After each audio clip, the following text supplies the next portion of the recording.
Bondia wa Tanzania Hassan Mwakinyo amevunja ukimya kufuatia kupoteza pambano lake dhidi ya Michael Soro kwa technical knockout katika raundi ya 9, akieleza maumivu yake na sababu zilizochangia kushindwa kuonesha kiwango chake halisi ulingoni.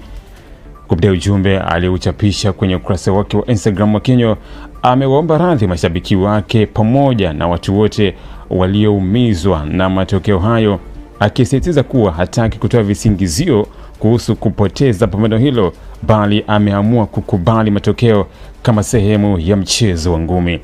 Bondia huyo amesema jambo lilomuumiza zaidi si kupoteza pambano lenyewe, bali kushindwa kuonesha uwezo wake wa kawaida mbele ya mashabiki walikuwa na matarajio makubwa kwake.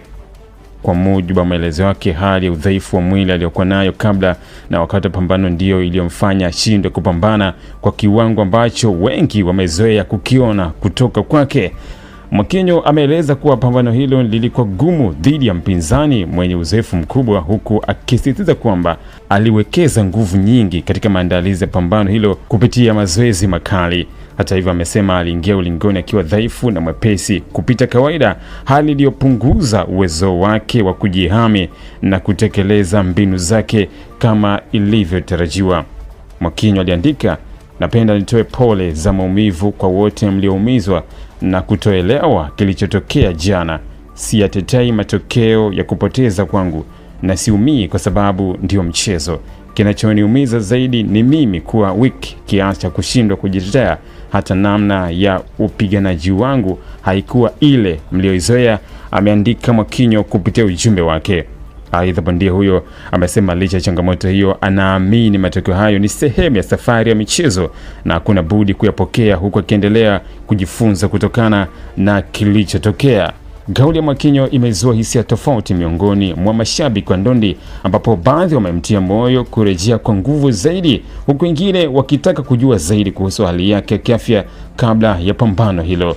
Wengi wameendelea kuonyesha imani kwa bondia huyo bado ana nafasi ya kurejea kwenye ubora wake kutokana na historia yake ya kupambana kwa kiwango cha juu katika medani ya ngumi. Kupoteza huku dhidi ya Michael Soro kunakuwa moja ya vipigo vinavyoweka alama katika safari ya Mwakinyo, lakini kauli yake ya kukubali matokeo na kuahidi kurejea akiwa imara zaidi inaonyesha dhamira ya kuendelea kupambana licha ya changamoto alizokutana nazo. Mashabiki sasa watakuwa wakisubiri kuona hatua yake inayofuata, namna atakavyorejea ulingoni katika pambano zijazo. Ili kuwa mwanafamilia bora wa Global TV, usisahau kusubscribe, like, kushare na kucomment. Baada ya kusubscribe, bonyeza alama ya kengele ili kupata taarifa kwa kila video inayopanda Global TV Online.